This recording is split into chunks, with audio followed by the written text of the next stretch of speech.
हमसे दूर हो जाते हैं, उसका कारण जानिए। और एफ़ोर्ट वहाँ रखिए जहाँ काम करेगा, एफ़ोर्ट वहाँ मत लगाइए जहाँ काम ही नहीं करेगा वो। तेरी आरती उतारूं, भाव में डूबा मन। Hello friends, welcome back to my YouTube channel.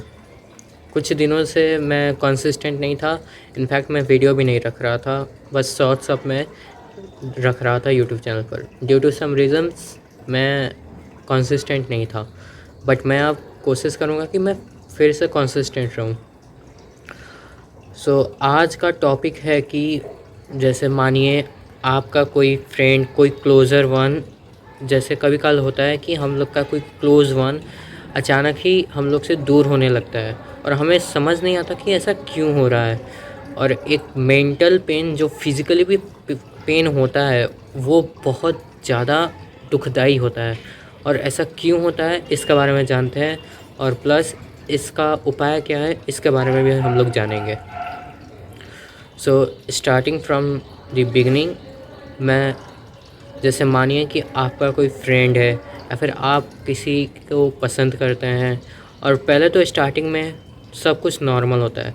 Normal conversation, हमेशा बात होना, कॉल पर बात होना, मैसेज, अच्छे से मिलना, फ़ेस टू फेस भी बात होता है, तब भी आप अच्छे से मिलते हैं। लेकिन एक समय ऐसा आता है कि आप ये नोटिस करने लगते हैं कि वो जो आपसे अच्छे से बात कर रहा था वो धीरे धीरे आपसे कट ऑफ होते जा रहा है, मतलब दूर होते जा रहा है, और आपको समझ नहीं आता कि ऐसा क्यों होता है।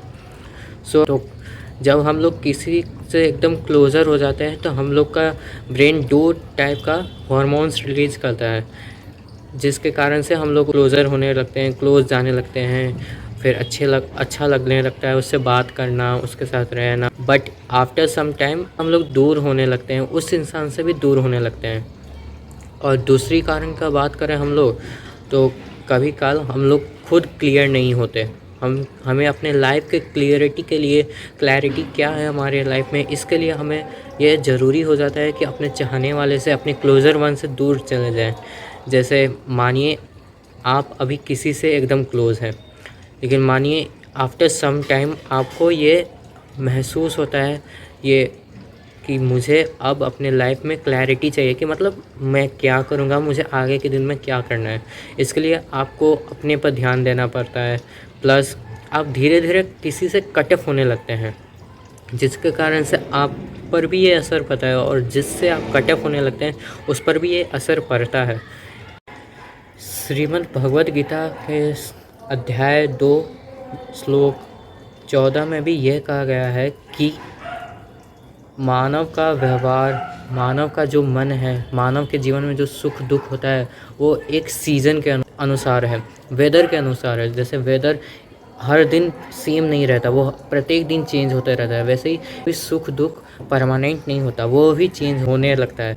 इसलिए सुख में कभी भी आपको घमंड नहीं करना चाहिए और दुख में एकदम निराश नहीं होना चाहिए, क्योंकि वो आज है, कल वो कभी नहीं रहेगा। कल क्या होगा वो कोई नहीं जानता, इस संसार में कोई नहीं जानता कि कल क्या होगा।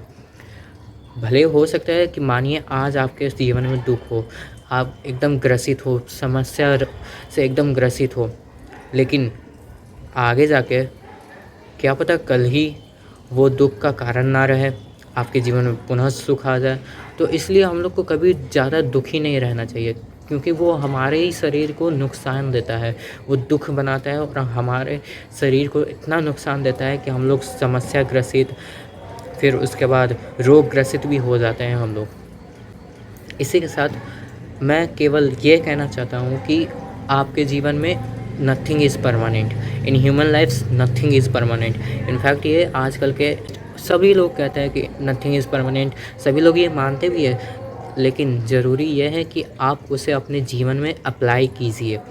आप जब तक उसे अप्लाई नहीं करेंगे अपने जीवन में, तब तक आप कभी नहीं जान पाएंगे कि उसका फीलिंग कैसा होता है। जैसे मानिए कि आज आप एक कंपटीशन में हार गए, ठीक।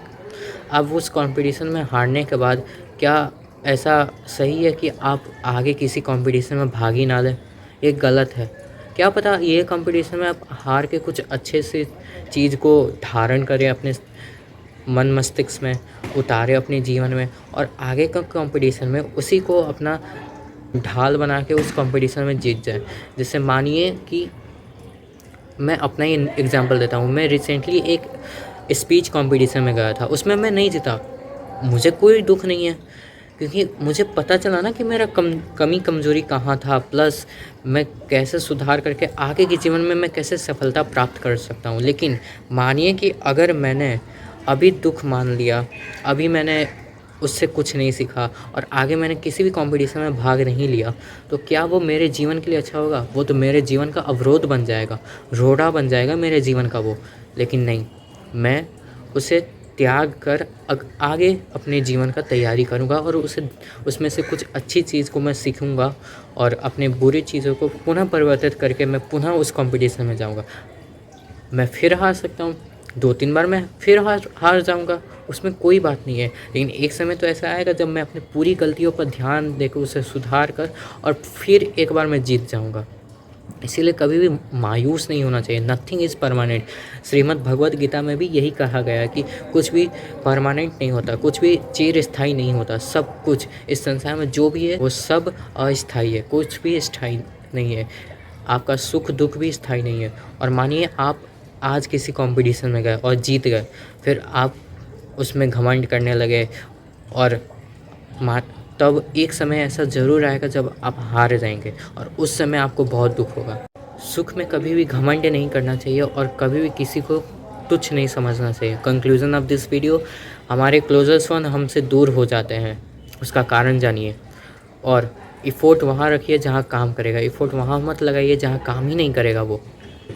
हमारे क्लोजेस्ट वन दूर हो जाते हैं, उससे बात कीजिए, उनसे बात कीजिए। मानिए अगर आज आपका दोस्त दूर हो गया आपसे, तो उससे बात कीजिए, कॉल कीजिए, उससे बात कीजिए, 1 to 1 कन्वर्सेशन कीजिए उससे और जानने की कोशिश कीजिए कि आखिर ऐसा क्यों हो रहा है। ऐसा बहुत बार होता है कि आप बात नहीं करते और एक अच्छी खासी दोस्ती बलि चढ़ जाती है। ये नहीं होना चाहिए। इसीलिए मैं तो यही सजेस्ट करूँगा कि अगर आपका कोई दोस्त है जो आपसे दूर होते जा रहा है, उसके साथ बात कीजिए, 1 to 1 कन्वर्सेशन कीजिए, जिससे आपके बीच में अगर कोई मिसअंडरस्टैंडिंग है तो वो दूर हो जाएगा, और नहीं है तो आपको एक क्लैरिटी प्राप्त हो जाएगी कि मुझे आगे क्या करना है, मुझे ये रिलेशन या फिर फ्रेंडशिप आगे बढ़ाना है कि नहीं बढ़ाना। और एक और ज़रूरी बात, कभी तीसरे की बात में मत पड़िएगा। अगर आप किसी को अपना दिल से दोस्त मानते हैं तो कभी भी तीसरे की बात मत पड़िएगा।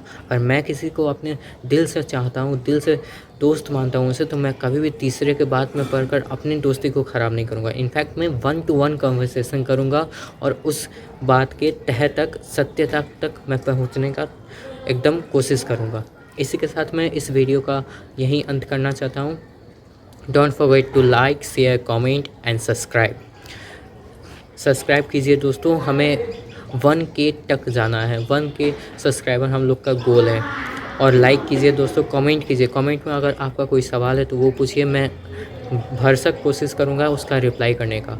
और इनफैक्ट मैं एक बात भी मैं सोच रहा था कि जैसे मैं श्री माता ललिता के जीवन के बारे में मैं आपको बताऊं, फिर 10 महाविद्याओं के बारे में मैं बताऊं आपको, और माता के 9 स्वरूपों के बारे में आपको बताऊं। तो ये अगर आपको इस बारे में वीडियो चाहिए तो let me know in the comment box.